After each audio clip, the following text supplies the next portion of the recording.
کہ اردو کو ترویج و اشاعت اس کو رواج دینا. میں نے بہت سارے لوگوں کے سائن بورڈز, اچھا چائے والوں کے, پان والوں کے اپنے ایریا میں, کنڑ میں ہم نے کہا بھیا کنڑ میں بہت اچھی بات ہے, انگلش میں بہت اچھی بات ہے, اس میں ذرا اردو بھی.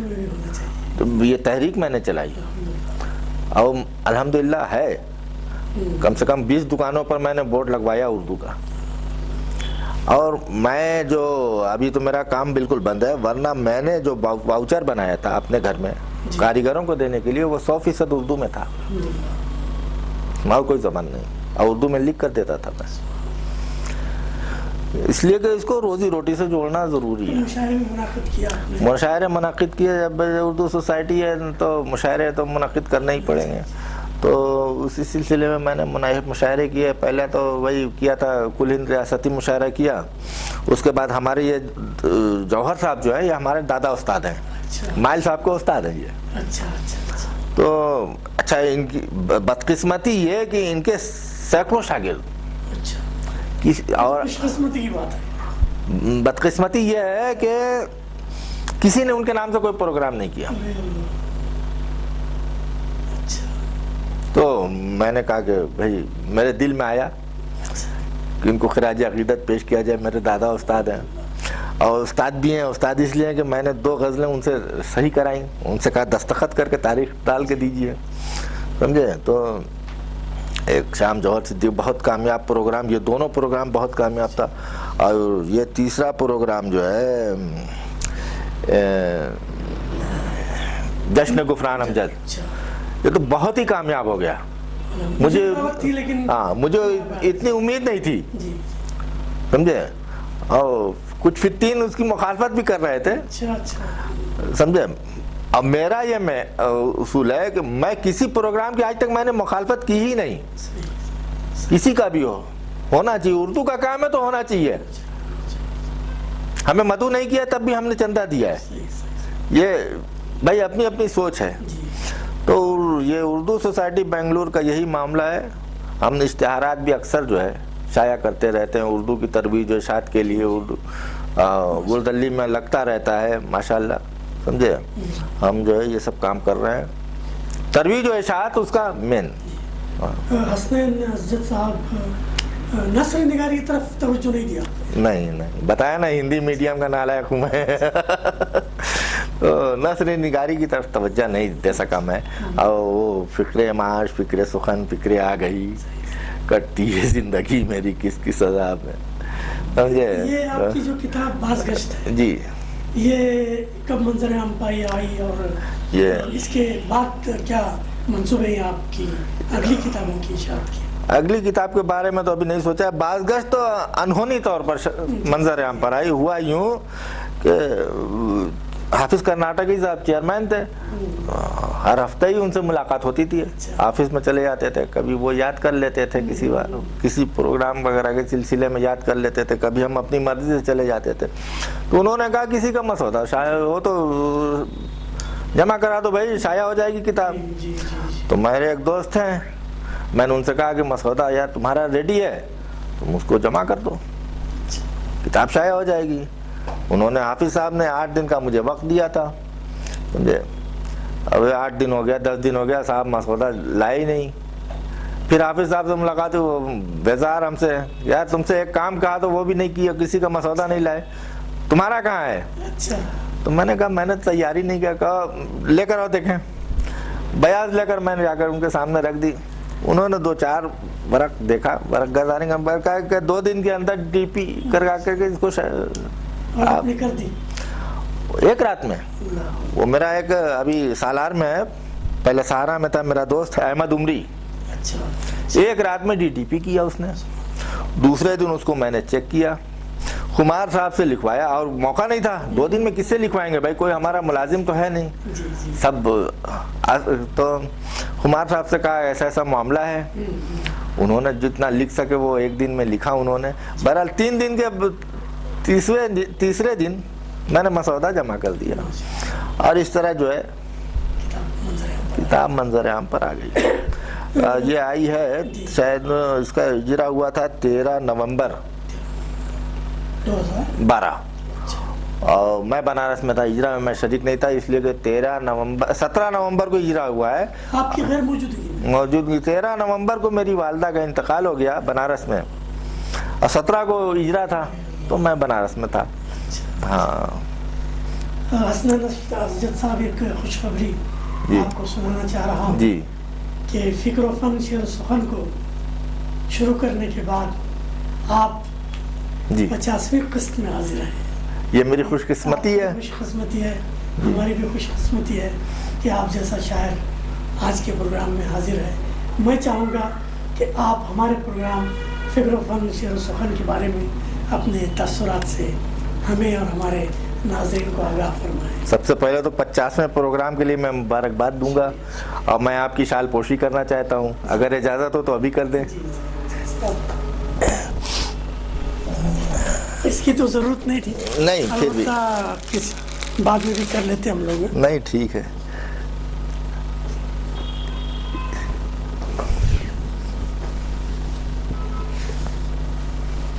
ایک منٹ۔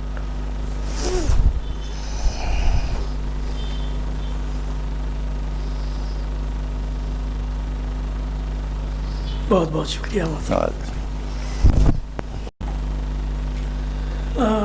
حسنین اسجد صاحب۔ جی ہمارے نئے فنکاروں، نئے قلمکاروں کو آپ جیسے سینئر شعراء کے خیالات کی ضرورت ہے، آپ کی رہنمائی کی ضرورت ہے۔ میں چاہوں گا کہ اس انٹرویو کے حوالے سے آپ ہمارے نوجوان نسل کے شعراء کو ایک مؤثر پیغام عنایت فرمائیں۔ مطالعہ کرتے رہیں، جو آج کے نئی نسل کے ہیں، مطالعہ سب سے اہم چیز ہے، شاعری کے لیے یا ادب کے لیے، سمجھے، چاہے وہ کسی زبان کا ادب ہو، اس سے مطلب نہیں ہے، مطالعہ صحیح ہونا چاہیے اور ایمانداری سے ہونا چاہیے، اور اس میں کہیں بھی جو ہے فرقہ پرستی نہیں آنی چاہیے، اور گروپ میں نہیں تقسیم ہونا چاہیے۔ گروپزم جو چل رہا ہے، گروپزم جو چل رہا ہے دلی میں تو بہت زیادہ عروج پر ہے، سمجھے، یہ نہیں ہونا چاہیے۔ ادب کی خدمت بے لوث کریں، یہی میرا پیغام ہے، اور ایمانداری سے کریں، اور اردو کی طرح اردو کے جو ہیں قلمکار، نئے شاعر، اردو کی ترویج و اشاعت کے لیے کام کریں، پیسے کے لیے کام نہ کریں۔ میں آخر میں آپ سے گزارش کروں گا کہ آپ اپنے کلام سے ہمارے ناظرین کو نوازیں، کوئی غزل، کوئی نظم جی اگر آپ پیش کرنا چاہیں۔ کچھ متفرق شاعر، جی ارشاد۔ اس کے بعد ایک دو غزل، جتنی آپ اجازت دیں گے۔ جی ارشاد۔ سب سے پہلے تو یہ بابری مسجد کے موقع پر میں نے ایک شعر کہا تھا، ایک مطلع ایک شعر، دلیل حق کو علت بولتی ہے، دلیل حق کو علت بولتی ہے، تشدد کو عقیدت بولتی ہے۔ کیا کہتے ہیں؟ دلیل حق کو علت بولتی ہے، تشدد کو عقیدت بولتی ہے، جو بولی کار سیوک بولتے تھے وہی بولی عدالت بولتی ہے۔ کیا بات ہے صاحب، واہ واہ واہ، شکریہ۔ یہ تو بالکل میں سمجھتا ہوں کہ آج کے حالات پر آپ نے لکھا۔ جی، دلیل حق کو علت بولتی ہے، تشدد کو عقیدت بولتی ہے، جو بولی کار سیوک بولتے تھے وہی بولی عدالت بولتی ہے۔ اور کچھ متفرق شعر اور دیکھ لیں کہ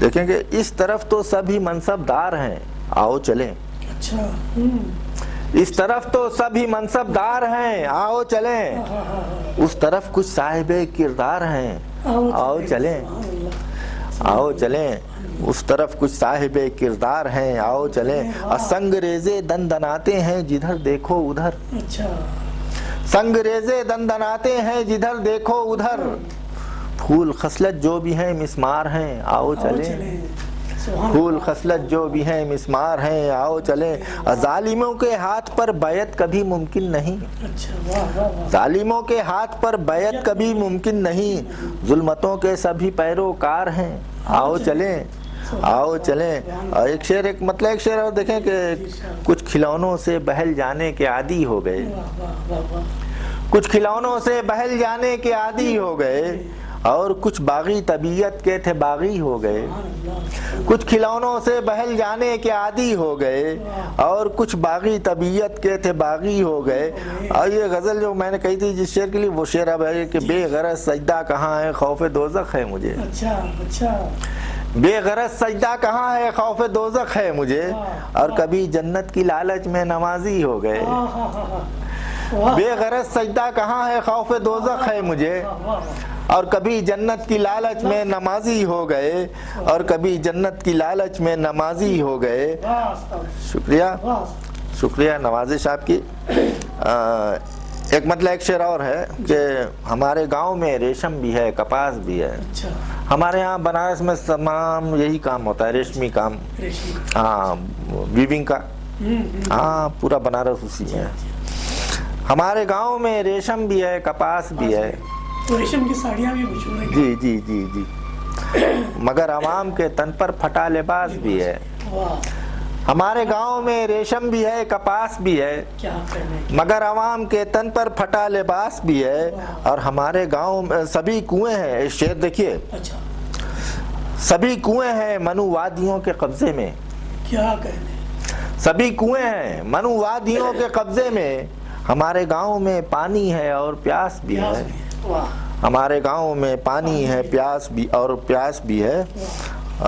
ایک مطلب ایک شعر اور دیکھیں کہ ٹوٹ کے بکھرے ہوئے ہم تھے بھلا کیا کرتے، ٹوٹ کے بکھرے ہوئے ہم تھے بھلا کیا کرتے، اس طرف جو تھے منظم تھے بھلا کیا کرتے، اس طرف جو تھے منظم تھے بھلا کیا کرتے، اور تھی رسد کم کمک کی بھی نہیں تھی امید، تھی رسد کم کمک کی بھی نہیں تھی امید، اور جہاں باز بہت کم تھے بھلا کیا کرتے، اور جہاں باز بھلا کم تھے، اور جہاں باز بہت کم تھے بھلا کیا کرتے۔ شکریہ۔ غزل سنا دیں آپ کو ایک؟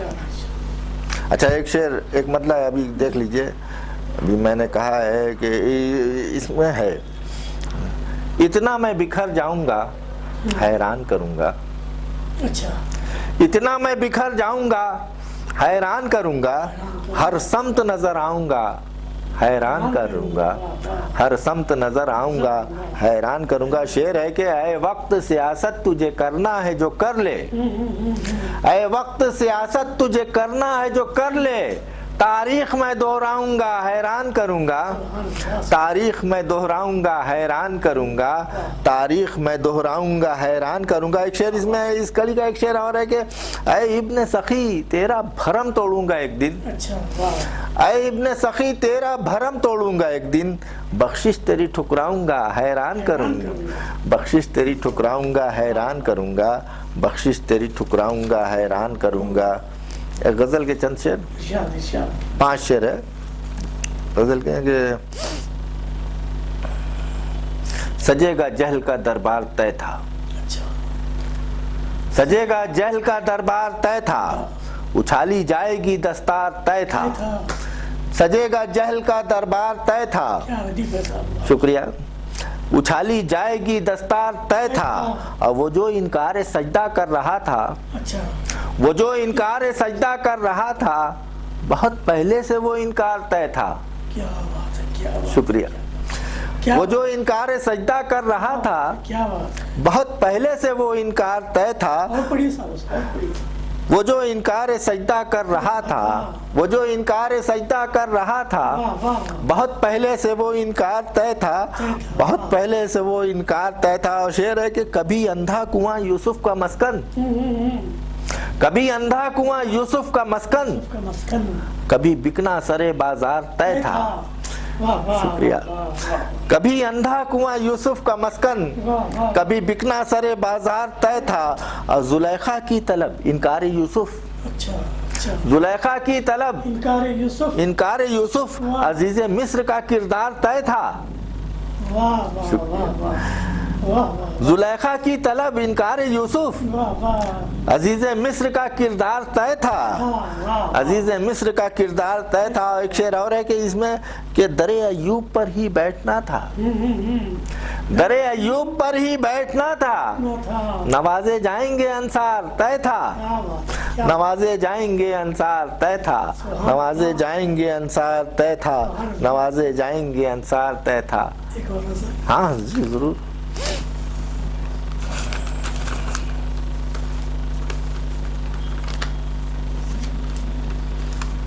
دو غزل۔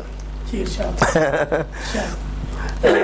جماعت جو مدت سے گمراہ تھی، جماعت جو مدت سے گمراہ تھی، جماعت جو مدت سے گمراہ تھی، عدالت اسی کی بہی خواہ تھی، سبحان اللہ، جماعت جو مدت سے گمراہ تھی، عدالت اسی کی بہی خواہ تھی، اور انا میں نے گروی رکھی بار بار، اچھا انا میں نے گروی رکھی بار بار، بہت مختصر میری تنخواہ تھی، واہ واہ شکریہ۔ واہ واہ واہ سبحان انا میں نے گروی رکھی بار بار، بہت مختصر میری تنخواہ تھی۔ شکریہ شکریہ، ذرا نوازی کا شکریہ۔ اب بہکنے کا موقع ملا تو مگر، بہکنے کا موقع ملا تو مگر، روایت قبیلے کی ہمراہ تھی، روایت قبیلے کی ہمراہ تھی، روایت قبیلوں کی ہمراہ تھی۔ شکریہ شکریہ۔ اور شعر ہے کہ غریبوں کے گھر میں بھی شمعیں جلیں، غریبوں کے گھر میں بھی شمعیں جلیں، حقیقت نہیں تھی یہ افواہ تھی، واہ تھی واہ واہ غریبوں کے گھر میں بھی شمعیں جلیں۔ شکریہ شکریہ نواز۔ واہ غریبوں کے گھر میں بھی شمعیں جلیں، حقیقت نہیں تھی یہ افواہ تھی۔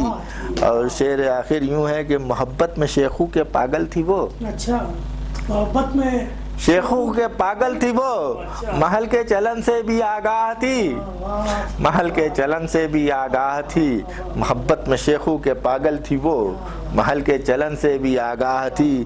اور مقطع یوں ہے کہ یہاں اور وہاں جیسی دوری رہی، یہاں اور وہاں جیسی دوری رہی، بظاہر وہ اسجد کے ہمراہ تھی، بظاہر وہ اسجد کے ہمراہ تھی، یہاں اور وہاں جیسی دوری رہی، بظاہر وہ اسجد کے ہمراہ تھی۔ اس میں بھی ایک دو شعر اچھا ہے، اس لیے میں سنا دینا چاہتا ہوں کہ آپ سے بھی وصول لی جائے، بڑی محنت کر لگتی ہے شعر کہنے میں۔ مطلب یوں ہے کہ سچ پہ گردے ملامت اڑا دی گئی، سچ پہ گردے ملامت اڑا دی گئی، سچ پہ گردے ملامت اڑا دی گئی، اچھا اڑا دی گئی، اس طرح آئینے کو سزا دی گئی، سچ پہ گردے ملامت اڑا دی گئی۔ شکریہ۔ اس طرح آئینے کو سزا دی گئی، اور ایک جھوٹی کہانی کی بنیاد پر، اچھا ایک جھوٹی کہانی کی بنیاد پر، شمع نفرت کی ہر سو جلا دی گئی، شمع نفرت کی ہر سو جلا دی گئی۔ شکریہ۔ اور شعر یوں ہے کہ ظلم کرنے پہ اس کو نوازا گیا، ظلم کرنے پہ اس کو نوازا گیا، لب کشائی پہ مجھ کو سزا دی گئی، ظلم کرنے پہ اس کو نوازا گیا، جی جی جی جی، ظلم کرنے پہ اس کو نوازا گیا، لب کشائی پہ مجھ کو سزا دی گئی۔ اور شعر ہے کہ یہ مجھے میرا پسندیدہ شعر یہ ہے، سب سے آگے رہو سب سے اونچے اڑو، سب سے آگے رہو سب سے اونچے اڑو، بالوں پر کاٹ کر یہ دعا دی گئی، بالوں پر کاٹ کر یہ دعا دی گئی۔ اور شعر ہے کہ باپ لاغر تھا مفلس تھا مجبور تھا، باپ لاغر تھا مفلس تھا مجبور تھا، اس لیے اس کی بیٹی جلا دی گئی، اس لیے اس کی بیٹی جلا دی گئی۔ اور شعر ہے یوں کہ مقطع یوں ہوا ہے کہ بعد مرنے کے احباب روئے بہت، بعد مرنے کے احباب روئے بہت، رسم دنیا تھی اسجد نبھا دی گئی، رسم دنیا تھی اسجد نبھا دی گئی۔ شکریہ۔ یہ تھے ناظرین معروف شاعر محترم حسنین اسجد صاحب، جن کے فکر و فن اور جن کے شعر و سخن سے آپ محظوظ ہو رہے تھے۔ محترم حسنین اسجد صاحب سیدھی بات ٹی وی چینل کی جانب سے، فکر و فن شعر و سخن کی جانب سے،